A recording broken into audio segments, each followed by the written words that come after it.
Hi everyone, welcome to digital reliability channel. So ఈరోజు మనం మాట్లాడుకునే టాపిక్స్ వచ్చేసరికి ఫస్ట్ ఆఫ్ ఆల్ ఎక్కువ మంది బుక్స్ చదువుతుంటే అది ఫాస్ట్గా చదువుకోవడానికి ఏఐని వాడుకోవడం, అది ఎలా? Very simple. మీరు పీడిఎఫ్ని కనుక జెమినీ లేకపోతే చాట్ జీపీటీ నేను ప్రిఫర్ చేయను, అది మోస్ట్లీ జనరలైజ్డ్ ఆన్సర్స్ ఇస్తుంది అనమాట. So ChatGPT less preference నేను ఇస్తాను. మోస్ట్ ఆఫ్ ద కేసెస్ అది మోస్ట్ జనరలైజ్డ్ ఆన్సర్స్ ఇస్తుంది అనమాట. నాకైతే ఇప్పటిదాకా గమనించిన దాన్ని బట్టి most of the cases disappointment ఉంటుంది అనమాట. ఎప్పుడన్నా వేరే ఏఐని వాడి ఏదైనా అన్సాల్వ్డ్ ఇష్యూ వచ్చినప్పుడు ఆ అన్సాల్వ్డ్ రిజాల్వ్ చేయడానికి హాఫ్ ఆఫ్ ది మూమెంట్లో యూజ్ చేసుకోవడానికి చాట్ జీపీటీ యూజ్ అవుతుంది. కానీ but most of the cases ChatGPT is not satisfactory అనమాట నా పాయింట్ ఆఫ్ వ్యూలో, నా యూసేజ్ని బట్టి. ఇంకా డీప్ సీక్ ఫ్రీ అయినా కూడా చాలా చాలా చాలా హై ఎండ్లో ఇస్తుంది రెస్పాన్స్ అనేది. జెమినీ ఇప్పుడు అది కూడా బాగుందన్నమాట. ఓకే, సో ఈ మధ్య నేను కోపైలట్ ఎక్కువ యూజ్ చేయట్లేదు, అంత అవసరం రాలేదన్నమాట. ఓకే, సో మీరు జెమినీకి కానీ ఈ చాట్ జీపీటీకి లేకపోతే డీప్ సీక్ కానీ మీరు ఇది అప్లోడ్ చేసి పీడిఎఫ్ని మీరు దాన్ని క్వశ్చన్స్ అడగటం వల్ల మీరు కొంచెం ఫాస్ట్గా చదవటం, బుక్ని ఫాస్ట్గా గోత్రూ అవ్వటం కుదురుతుంది అనమాట. యాక్చువల్గా ఇప్పుడు నేను ఆస్ట్రాలజీలో వర్క్ చేస్తున్నాను, అంటే చాలా రీసెర్చ్ వర్క్లో ఉన్నాను. దానికి సంబంధించి నేను మోర్ దెన్ ఒక 2000 పైన బుక్స్ కలెక్ట్ చేసి పెట్టుకున్నాను మొత్తం చదవడానికి. కానీ ఇప్పుడు అవన్నీ డీటెయిల్డ్గా చదవాలంటే చాలా టైం పడుతుంది అనమాట. సో ఇప్పుడు దాన్ని ఫాస్ట్గా, ఎందుకంటే మోస్ట్ ఆఫ్ ది బుక్స్లో ఏమవుతుందంటే 60 to 70% ఆఫ్ ది కంటెంట్ తెలిసిందే ఉంటుంది. ఆ 30% కోసం బుక్ మొత్తం చదవాల్సి వస్తుంది అనమాట. ఓకే, సో మోస్ట్లీ ఆ 30% కోసం నేను చాలా బుక్స్ చదవాల్సి వస్తుంది.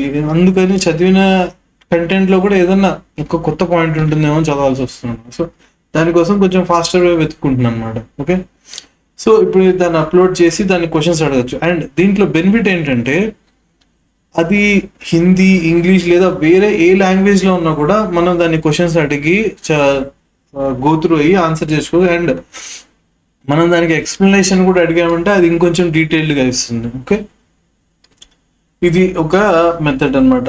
నెక్స్ట్ దీని తర్వాత ఇంకొక టాపిక్ ఏంటంటే, చాలా మందికి విండోస్లో ఏంటంటే చాలా అప్లికేషన్స్ ఉంటాయి, అవి ఇంటర్నెట్ని యాక్సెస్ చేస్తూ ఉంటాయి, అంటే బ్యాక్గ్రౌండ్లో యాక్సెస్ చేస్తూ ఉంటాయి. కానీ మనం ఆ యాప్స్ని ఒక్కొక్కటి కనుక మనం రిస్ట్రిక్ట్ చేయాలంటే విండోస్ ఫైర్ వాల్లోకి వెళ్ళి న్యూ రూల్ అని క్రియేట్ చేసుకొని దాని ద్వారా ఆ యాప్ ఆ ఫైల్ యొక్క ఇంటర్నెట్ యాక్సెస్ని బ్లాక్ చేయొచ్చు. కానీ అదే మీరు ఒక ప్రోగ్రామ్ ఇన్స్టాల్ చేస్తే దాంట్లో చాలా మల్టిపుల్ EXE ఫైల్స్ ఉన్నాయనుకోండి, వాటన్నింటినీ బ్లాక్ చేయాలంటే ఒక్కొక్కటి చాలా టైం పడుతుంది. అందుకని ఒక పైథాన్ ప్రోగ్రామ్ ఉందనమాట. అదేం చేస్తుందంటే మీరు పర్టికులర్ ఫోల్డర్ సెలెక్ట్ చేస్తే ఆ ఫోల్డర్లో ఉన్న అన్ని EXE ఫైల్స్ని బ్లాక్ చేస్తుంది. మళ్ళీ అదే ఫోల్డర్, అదే ప్రోగ్రామ్ మరి పర్టికులర్గా సెలెక్ట్ చేసిన ఫోల్డర్లో ఉన్న EXE ఫైల్స్ అన్నిటికీ ఇంటర్నెట్ యాక్సెస్ని అన్బ్లాక్ చేస్తుంది. ఓకే, సో అది నేను ఇప్పుడే చూపిస్తాను. ఓకే, సో మీరు యాజ్ యూజువల్ నా వెబ్సైట్లోకి వస్తే ఇక్కడ రిసోర్సెస్లో గిట్హబ్ అని ఉంటుంది. నా గిట్హబ్ రిపాజిటరీలోని మోస్ట్ ఆఫ్ ద కేసెస్ నేను చేసేవన్నీ ఉంటాయి. ఓకే, సో ఇక్కడ మీరు ఫోల్డర్ ఇంటర్నెట్ బ్లాక్ అని చెప్పి ఇక్కడ ఒక పైథాన్ ప్రోగ్రామ్ ఉంది. అది కనుక మీరు డౌన్లోడ్ చేసుకున్నారనుకోండి, ఆబ్వియస్లీ మీరు కమాండ్ వాడాల్సింది పైథాన్ స్పేస్ ఇచ్చి ఆ ప్రోగ్రామ్ పేరు script.py అని కొట్టారంటే మీకు ఆ ప్రోగ్రామ్ రన్ అవుతుంది. ఓకే, అది మిమ్మల్ని ఫస్ట్ అడుగుతుంది మీరు ఏ పాత్లో ఉన్న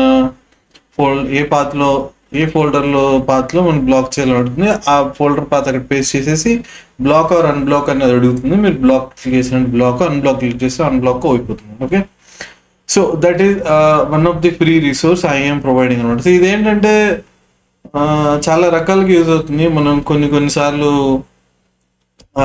ఇంటర్నెట్ మనకు తెలియకుండా యాక్సెస్ చేస్తూ ఉంటాయి. అప్పుడు ఏమవుతుందంటే మీకు తెలియకుండా ఇంటర్నెట్ యూసేజ్ అవుతుంది. ఇది కొంతమంది క్రాక్డ్ సాఫ్ట్వేర్స్లో కూడా కొంచెం ఇలాంటివి ఎవరైనా చూసుకుంటే అలా కూడా యూజ్ అవుతుంది. బట్ నా ఉద్దేశం అయితే అది కాదు, ఇది ప్రాపర్ పర్పస్ కోసం యూజ్ చేయటం కూడా ఒక ఉద్దేశం అనమాట. ఐ మీన్ బెటర్గా ఇంటర్నెట్ యాక్సెస్ని బ్లాక్ చేయడానికి ఇది బాగా యూజ్ అవుతుంది. ఓకే, సో నెక్స్ట్ వచ్చేసరికి మీరు ఇట్లా పైథాన్ ప్రోగ్రామ్ చేసుకున్నారు. ఈ పైథాన్ ప్రోగ్రామ్ని స్టాండ్ అలోన్ ఈఎక్సీ ఫైల్గా చేసుకోవచ్చు అనమాట. అప్పుడు ఏంటవుతుంది, ఈఎక్సీ ఫైల్గా చేసుకున్నాను అనుకోండి, మీరు ఆ ఈఎక్సీ ఫైల్స్ని కాపీ చేసుకొని ఉంచుకుంటే దాన్ని మీరు ఏ సిస్టంలో అయినా రన్ చేసుకోవచ్చు. అట్ ద సేమ్ టైం ఆ సిస్టంలో పైథాన్ ఇన్స్టాల్ చేసుకోవాల్సిన అవసరం ఉండదు. సో కాబట్టి మీరు పైథాన్ ప్రోగ్రామ్ని ఈఎక్సీ ఫైల్గా కన్వర్ట్ చేసుకోవడానికి ఒక 2 కమాండ్స్ ఫాలో అవ్వాలన్నమాట. సో ఫస్ట్ కమాండ్ ఏంటంటే మీకు స్క్రీన్ మీద డిస్ప్లే అవుతుంది చూడండి. సో ఈ కమాండ్ ఏంటంటే ఐఎక్సీ ఫైల్ ఇన్స్టాల్ చేసుకోవడానికి కావాల్సిన కైండ్ ఆఫ్ లైబ్రరీ అనుకోండి లేదా టూల్ అనుకోండి. ఇది పైథాన్ టూల్. సో మీరు ఈ కమాండ్ కొట్టారనుకోండి అండ్ మీకు ఆల్రెడీ పైథాన్ ఇన్స్టాల్ అయ్యింది మీ సిస్టంలో అనే ఉద్దేశంతో నేను చెప్తున్నాను. ఓకే, ఇది ప్రీ అసంప్షన్. సో మీరు ఈ కమాండ్ కొట్టారనుకోండి మీకు పై ఇన్స్టాలర్ అనేది ఇన్స్టాల్ అయిపోతుంది. ఓకే, ఇది ఇన్స్టాల్ అయిపోయిన తర్వాత నెక్స్ట్ మీరు ఈ కమాండ్ కొట్టాలి, పై ఇన్స్టాలర్ -1 ఫైల్ తర్వాత యువర్ స్క్రిప్ట్ .py అనమాట. అంటే మీరు యువర్ స్క్రిప్ట్ దాంట్లో మీరు ఏ పైథాన్ ఫైల్ని ఈఎక్సీ ఫైల్ కన్వర్ట్ చేసుకోవాలంటే అది పెట్టారంటే అది స్టాండ్ అలోన్ ఫైల్గా క్రియేట్ అవుతుంది. సో ఇక్కడ ఇది ఏమవుతుందంటే మీరు ఒరిజినల్గా ఈ పైథాన్ ఫైల్ని ఏ ఫోల్డర్లో సేవ్ చేశారో ఆ ఫోల్డర్లో మీరు ఈ స్క్రిప్ట్ ఈ పై ఇన్స్టాలర్ రన్ చేసినప్పుడు ఒక 2 ఫోల్డర్స్ క్రియేట్ అవుతాయి. దాంట్లో DIST అని ఒక ఫోల్డర్ డిస్ట్రిబ్యూషన్ అనుకోండి. సో DIST ఫోల్డర్లో మీకు ఈఎక్సీ ఫైల్ వస్తుంది అనమాట మీరు ఈ స్క్రిప్ట్ రన్ చేసిన తర్వాత. సో మీరు ఆ ఈఎక్సీ ఫైల్ ఒక్కదాన్ని కాపీ చేసుకొని మీరు ఎక్కడ రన్ చేసుకున్నా అది రన్ అవుతుంది. సో మీరు నాది ఇంతకు ముందు ఒక వీడియో చూసింటే దాంట్లో నేను ఆస్ట్రాలజీ రీసెర్చ్ కోసం ఒక టూల్ చేసుకున్నా. ఆ టూల్కి కూడా ఇదే మెథడ్ ఫాలో అయ్యాను. ఓకే, సో ఇలా మీకు కావాల్సిన స్టాండర్లోని ఈఎక్సీ ఫైల్స్ని చిన్న చిన్న టూల్స్ని ఈజీగా తయారు చేసుకోవచ్చు అనమాట. ఓకే, సో నేను నెక్స్ట్ వీడియో వచ్చేసరికి 6th చేయబోతున్నాను అనమాట. అంటే ఎల్లుండి చేయబోతున్నా. అది ఏ ఏజెంట్స్ మీద చేయాలనుకుంటున్నాను. Okay, so keep watching.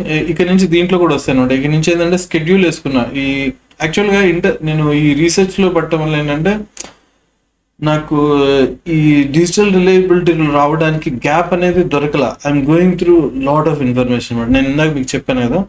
And ఇంకొక విషయం ఏంటంటే ఇంతకుముందు గూగుల్లో ఏముండేదంటే మీ ఈమెయిల్ కనుక డార్క్ వెబ్లో కనుక ఒకవేళ ఎక్కడన్నా హైలైట్ అయ్యి ఉంటే అది ఏ సోర్స్ ద్వారా మీ ఈమెయిల్ లీక్ అయి ఉండేది అనే ఇన్ఫర్మేషన్ ఉండేది. అది కూడా నేను మీకు చెప్తాము అని చెప్పి అనుకున్నాను. బట్ February 16th నుంచి మరి గూగుల్ ఏం డెసిషన్ తీసుకుందేమో తెలీదు. ఆ ఫ్యూచర్ని గూగుల్ తీసేసింది అనమాట. యాక్చువల్గా గూగుల్ చెప్పే రీజన్ ఏంటంటే ఇప్పుడు మీ ఈమెయిల్ ఎక్కడెక్కడ డార్క్ వెబ్లో ఏ యాప్స్ మీరు యూజ్ చేయడం వల్ల మీ ఈమెయిల్ డార్క్ వెబ్లో లీక్ అయ్యింది అని చెప్తుంది అన్నాడు గూగుల్.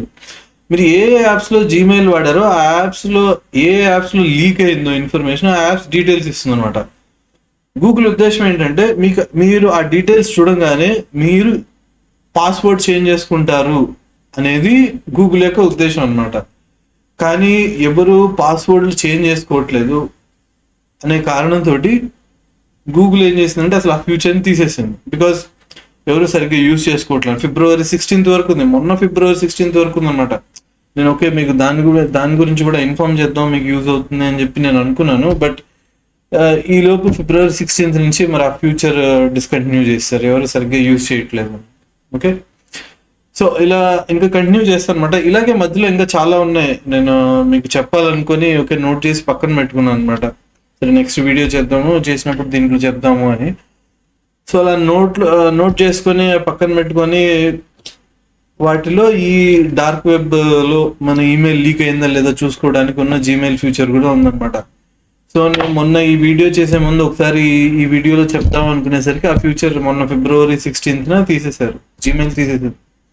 సో ఇప్పుడు ఆ ఫ్యూచర్ లేదు. సో మన రెస్పాన్స్ని బట్టి కూడా కొన్ని ఫ్యూచర్స్ ఉండటం పోవడం అనేది జరుగుతుంది. సో కీప్ వాచ్ అన్నట్టు. ఓకే, సో ఇక నుంచి నేను దీంట్లో కూడా స్కెడ్యూల్ వేసుకున్నాను అనమాట. సో నా స్కెడ్యూల్ ప్రకారం నెక్స్ట్ వీడియో 6th వస్తుంది అనమాట. ఎల్లుండి వస్తుంది మళ్ళీ డిజిటల్ రిలయబిలిటీలో. ఓకే, ఇన్ బిట్వీన్ రేపు మళ్ళీ నేను ఆల్రెడీ ఆస్ట్రోటెక్నిక్స్ ఛానల్లో లైవ్ పెట్టాను. సో అది ఉంటుంది. నెక్స్ట్ ఎల్లుండి ఇది ఉంటుంది. మళ్ళీ దీని తర్వాత డిజిటల్ రిలయబిలిటీలో మళ్ళీ 10వ తారీఖు ఉన్నాను. 10th 6th ఇప్పుడు అయిపోయింది కాబట్టి నెక్స్ట్ 10th 10వ తారీఖు mostly digital reliable to 6th తర్వాత 10th వస్తుంది అనమాట ఈ video. Okay, so keep following it. ఇక నుంచి నేను స్కెడ్యూల్ ఫాలో అయిపోతున్నాను అనమాట. సో ఇంకా డిస్కనెక్ట్ ఉండకూడదు అని. So I'm very sorry for taking long break. Okay, but will continue. You know ఈ ఆస్ట్రాలజీలో దిగిన తర్వాత కొంచెం ఈ రీసెర్చ్కి చాలా ఎక్కువ టైం పోతుంది అనమాట. Okay, I need to go through thousands of books, 2000 3000 అట్లా ఉంది కోర్, అవన్నీ గో త్రూ అవ్వాలి. ఓకే, బట్ ఇక్కడ నుంచి మాత్రం స్కెడ్యూల్ వేసుకున్నాను. So I'm not going to